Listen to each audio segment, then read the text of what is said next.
Chaotic beat everything in Arknights Endfield. When I say everything, I mean everything. And I actually trust Chaotic's word quite extensively. I feel like he's a guy who has incredibly good takes in this space and actually does a lot of research before talking about anything. So let's see what he has to say about Arknights Endfield. I am very curious to see how he felt about exploration, if it does get better. But let's see what Arknights Endfield, where I would argue Endgame comes into play about 65 hours in, and let's see what it has to offer when it comes on live. Entire year of waiting for Arknights Endfield to return. Yep. I'm one of the selected creators to try and play Arknights Endfield in an effort to see how much of the game has improved since the technical test. Hey, I was also one of the chosen creators for both technical tests. Now, they won't tell you that on Twitter, but yeah, actually, the Arknights devs have been working with me to get feedback from me specifically for the alpha and the beta, and man, does that drive the player base nuts. In a year, many improvements have been made, and in this video, I'll be going over the things that Hey, Steven, you're gay. Anyways. Stand out and give you a review of the game overall from my perspective. Yep. I want to make something clear before we begin. Yes, I am a Hypergriff fanboy, but in no way will I allow this review to be skewed by my love for their games. Good. The purpose of this review is not only to provide feedback on the things I like and didn't like, but also to provide suggestions for features that I feel would make the overall game much better before release. I like how he's completely stun locked because he actually is just gay. All right, cool, let's keep going. This video is not sponsored by Hypergriff Griffline in any way, shape, or form, and good disclosure. All of the opinions in this video are my own after playing over 65 hours of the game. Hell yeah. Let's get right into it. 65 hours on a beta is insane. Arknights Endfield is a 3D RPG developed by Hypergriff and published by their own publishing company, Griffline. The game was kicked off by a truly stunning introduction sequence that appears. It was good, but man, that grappling rail system, I don't know if I like it. I really don't, but maybe it could be cool long game where everything is incredibly optimized, but I feel like setting everything up is going to be a fucking pain. To tie in elements of the I'd original rather just game, use a glider, but man. also introducing you to the plot of this What do you brand guys new think? title, Endfield.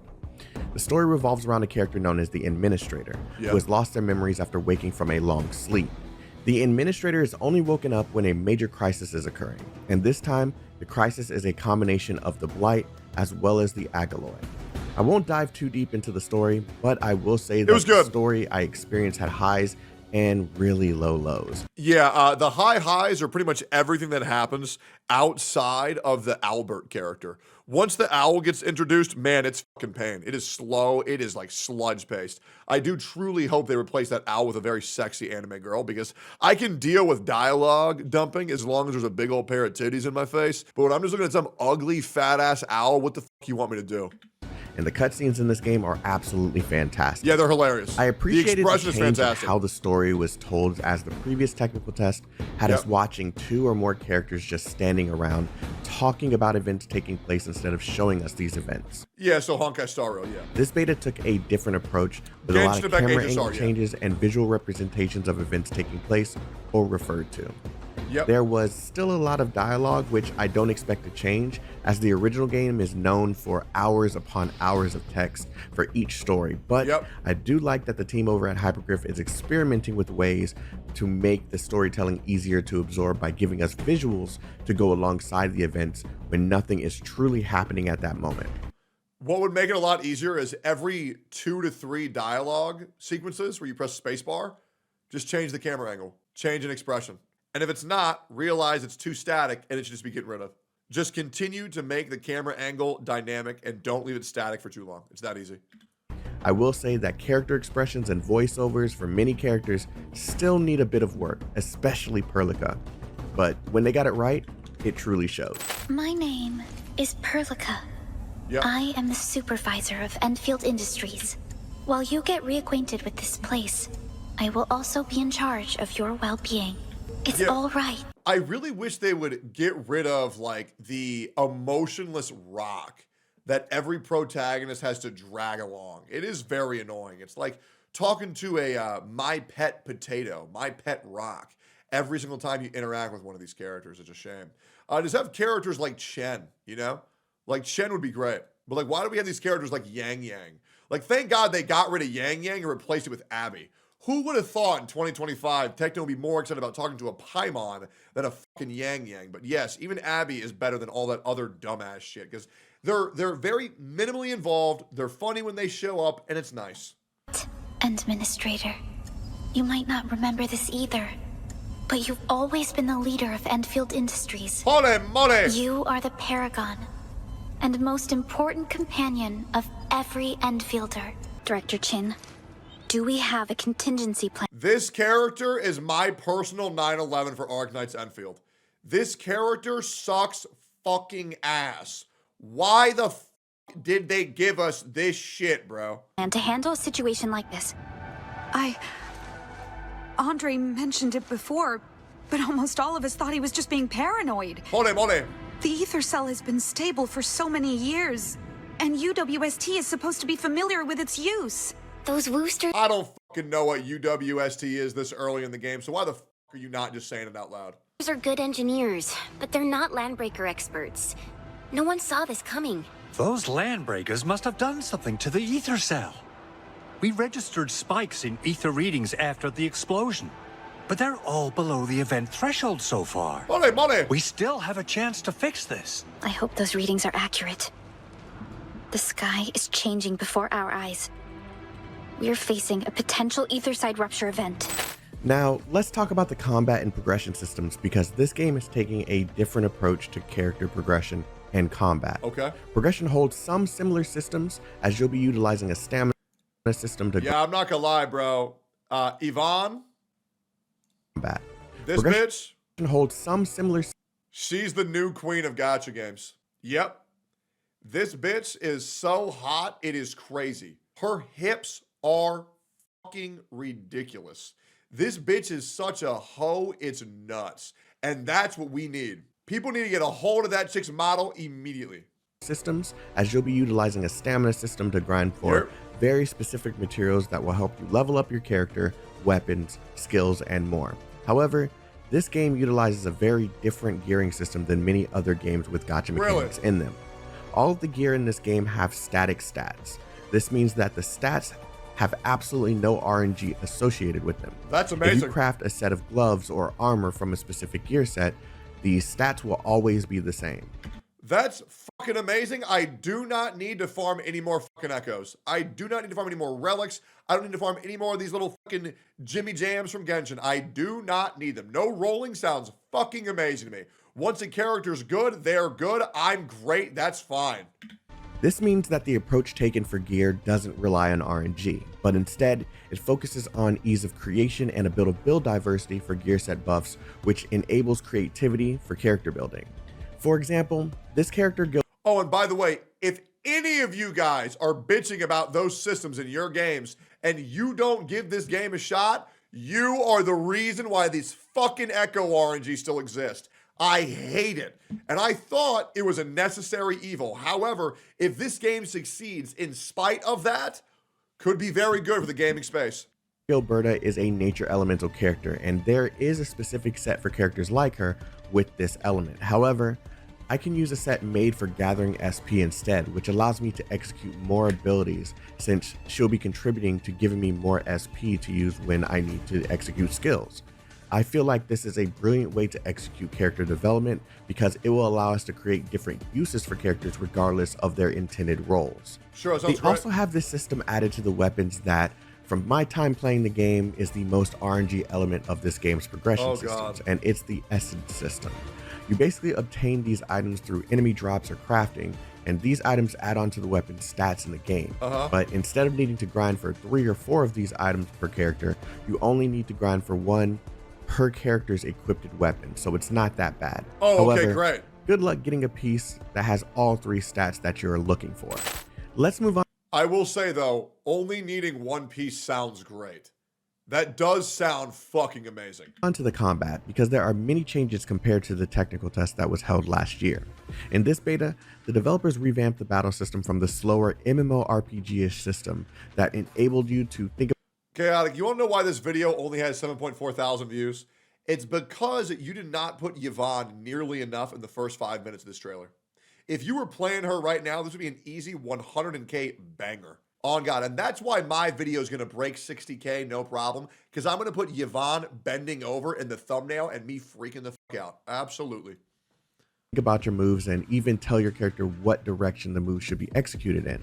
The current battle system is a mix of action RPG and some SRPG elements by giving you an SP bar at the bottom that allows you to execute up to 3 skills when filled. You fill this SP bar by executing final blows through your basic attack chain or building characters to obtain SP faster. You can also wait for your SP to be regained, but this takes the longest as the SP bar is a team-wide resource instead of giving each character their own SP bar. A dodge was also added, but unfortunately, this dodge isn't too useful as it interrupts the possibility of landing a final blow by forcing you to start the basic chain attack all over again once you dodge.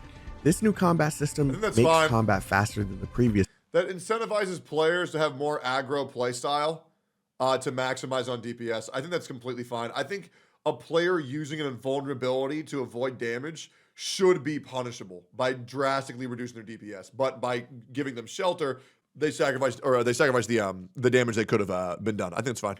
System while also providing a sense of depth that will allow you to explore more team comps based off of a new feature called combo skill. I will say, and tell me when I'm wrong, there is going to be a thread on Gotcha Gaming when this game comes out saying the dodge is too hard. I'm letting you know it's going to happen. Also, the 0 timers for fights is amazing. Combo skills are abilities very free that are to play activated friendly when if that stays specific like that. actions have taken place in battle. For example, Levatian's combo skills activate when combustion is dealt to enemies on the field. This is done by mixing her heat arts with another set of elemental arts. Another example is Arknights combo skill, which activates whenever an ability that restores SP is activated. It's up to you as the player to explore the various options given to you through these characters and find which combo skills chain together so that you can create something that looks a little like this. Field training session. Let me have a taste of this. Try breaking out of that. Splinter. Need a hand? Great time. An opening. Everyone's doing Seems good. Try to not stumble. You're wasted double. Seems good. Should have played in Japanese is what it is. But yeah, looks good. Try breaking out of that. Was the combat fun? Personally, I enjoyed it. I enjoyed the new combat quite a bit. I thought it was the best part of the revamped alpha. So yeah, no, I enjoyed it a lot. There are also basic attacks that you execute through the left click on your mouse, a skill, and an ultimate. Each one of these also have the possibility to activate combo skills if they meet the character's requirements. This combo skill system can also be manipulated by the set of gear that you have equipped on each of the characters as well as their talents. Both the character progression systems as well as the combat work incredibly well together, generating a great experience for the players when you have properly come up with a build that you are proud of. Now, the biggest aspect of the game is the base building. Base building is a very important aspect of your overall account progression. You want to craft higher quality gear? You must build the item requirements within the base. You want healing items and buffs to carry around? You must build the item requirements. Want to upgrade the various other bases in the game? You get the point. Building is a very important aspect of this game. I'm not gonna lie, bro. This shit looks hella confusing. I'm not gonna lie. Like, this shit looks fucking confusing. But I'm hoping once you do it once, you never have to touch it again and you reap the rewards, which is what I'm hoping for. But this looks fucking miserable. And I'd argue that it's the main focus of this game. They've added other bases called outposts, which give you more room for growth and obtaining important items, but without learning how each structure works, you'll most likely find yourself rebuilding a lot. However, once you've built your base in a way that provides all the needs for your account, you will have a consistent flow of that item when needed.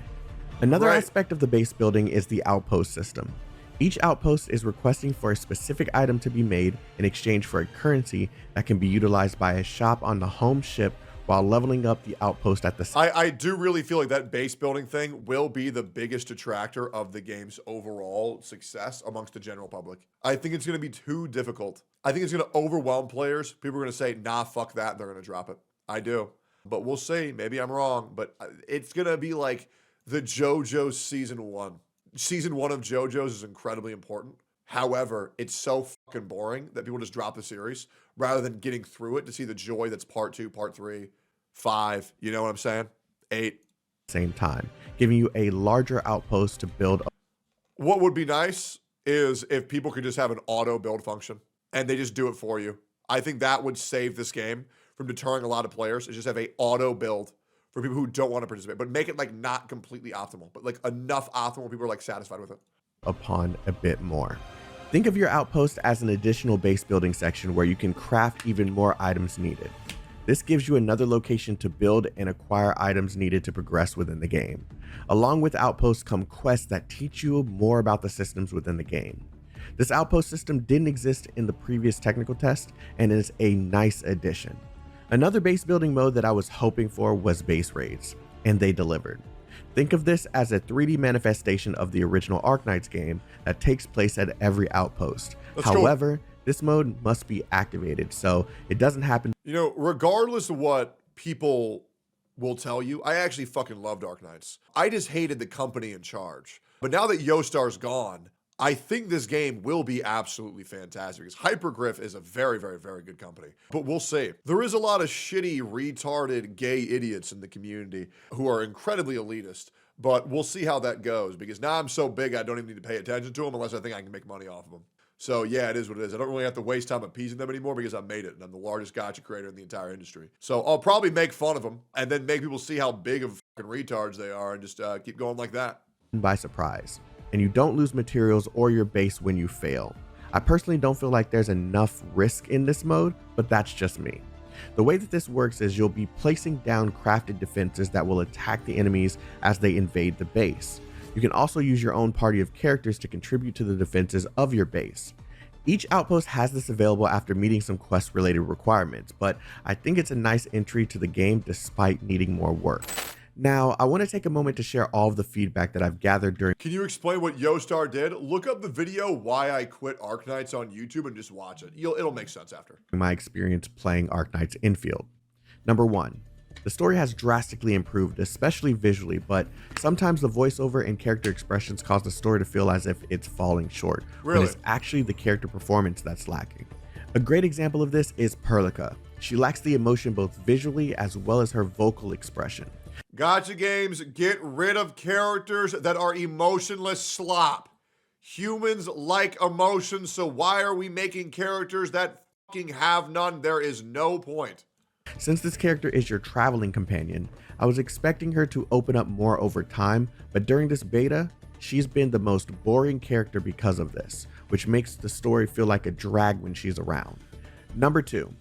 Combat in this game has improved drastically with the addition of combo skills in this action-based system. However, I do feel like once you get the characters built and the rotation perfected, combat gets a bit repetitive. However, you know what the problem is? Because there's a trope of these characters. They're called the straight man. And the purpose of a straight man, and this is, you know, all sexuality jokes aside, is you have a character that's emotionless, that's non-interactive, to kind of ground the over absurdity of the other chaotic characters that are around them, right? So, for example, an example of a straight man is Emiru.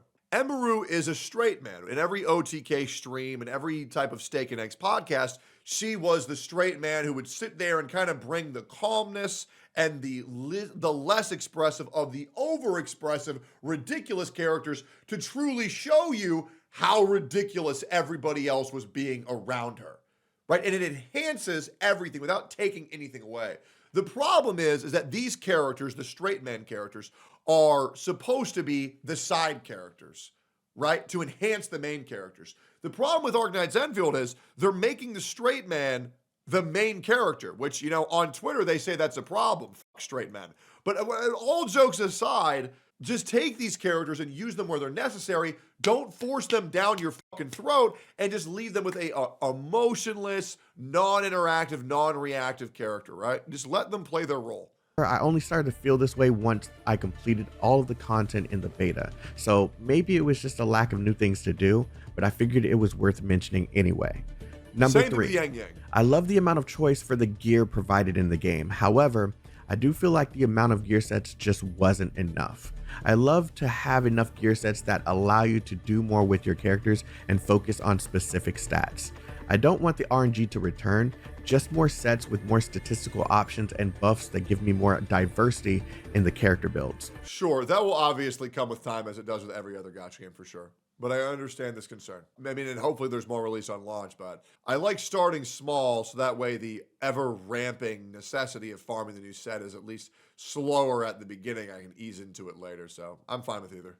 I will say that this was a fantastic first step. Number 4.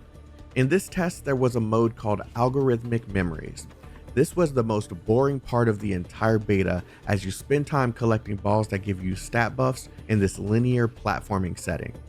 I'd like this to be more roguelike with options that could completely change the way you play your characters. However, the boss fights in this mode were incredibly fun and surprisingly difficult sometimes. Number 5. Base building is a wonderful idea that I found to be incredibly fun to play around with, but sometimes you're required to start from scratch in order to optimize your base. Having the option to save one template that you previously built and return to that base template at any time would be a fantastic feature to have. I absolutely agree. Another thing that you should be able to do is allow your friends to view your base so that your friends can copy your base manually if they choose. I absolutely agree. Whatever you do, do not allow people to download bases and just use them as a template. Make them have to do the work so the reward feels worth it. Sure, Number I agree. 6. Yeah. Give us truly difficult optional content. I understand that hard content sometimes turns players away, but I'd like to experience trial and error even after fully building my characters. I love bosses that require you to understand the intricacies of each character on your team, as well as feel the effects of each piece of gear. So, guys, you understand, for a game like Arknights, the base building is a huge part of the game. If you could just press one button, that would be detrimental to the game's success. I agree that I would enjoy just being able to download and press go, but it would really undermine what the game is supposed to be about, because you got to remember, Arknights Endfield is based off of Arknights, which is a TD game, right? My suggestion is that just really try to give it a shot. And I'm sure if you can just copy a blueprint, it won't be as it won't be as bad as you might think. I could be wrong. I could eat my words later, but only time will tell. Added to my character's build. Arknights had difficulty even if you had powerful units, as you need to understand the mechanics and each character's purpose. Add various mechanics on the boss's fields that need to be utilized, or you could suffer quick defeat. Please do not make this game easy and boring. Number 7. While the SB system is great, the dodge added to the game isn't too rewarding, and it sometimes feels better to just tank a hit and finish your final blow in order to gather that SP needed to cast your skills. And I think that's absolutely fine. It's risk for reward, man. I think that's fine for now. Once again, that's my perspective. I can see how it could be annoying, but the risk versus reward aspect could be good. I think a great approach would be to have the dodge allow us to continue your current attack chain when executing a perfect dodge, instead of forcing us to start all over again after the dodge. This will allow for more final blows, which will result in more SP. The problem is when you say don't make the game easy, and then the immediate thing after is make the game easier. So I think that's an okay level of difficulty, is choose preservation or choose damage, right? You can't have both. I want to be clear that I understand the point of this system is to have us perfect our timing and force us to watch our skill usage instead of spamming them. However, the dodge becomes a negative in this game instead of a positive, which makes the dodge useless in many cases, in my opinion. Number 8. Last but not least, give us the option that asks us if we want consistent tutorials to appear when we discover something. Some of us just like to learn through trial and error. You can make this a setting in the options as well as something you select early into the game. It's very important that this is added, as there are so many tutorials that you're forced to sit through. And that's it for my review of... Yeah, I will say the tutorials that are forced on you on Arknights Endfield is pretty fucking cringe. I wish the game was a little bit more intuitive. One of the things that really was just like, all right, dude, come on, is that in Arknights Endfield, pushing a box makes it go slower than you running away from a box. And that, to me, was just like the least intuitive shit ever. And while, yes, you can encourage players to read everything, you know, players aren't. And I think a great game that does this is Mega Man X. And Mega Man X is a game that has no tutorials whatsoever, right? It makes you figure out that you need to do something, right? So, like, for example, it shows you an enemy, puts you in the game. It's coming at you. You want to run. Go left with D-pad. Go right with D-pad. That's your movement option. You start pressing other buttons. The enemy's still there. You start pressing your buttons. All of a sudden, Mega Buster goes off. You go, oh, okay. A to shoot. Easy. Intuitive gaming. Then it makes you jump over a rock. You press jump. You get over the rock. Then it brings you to a pit. You press jump. Your jump's not big enough. What's going on?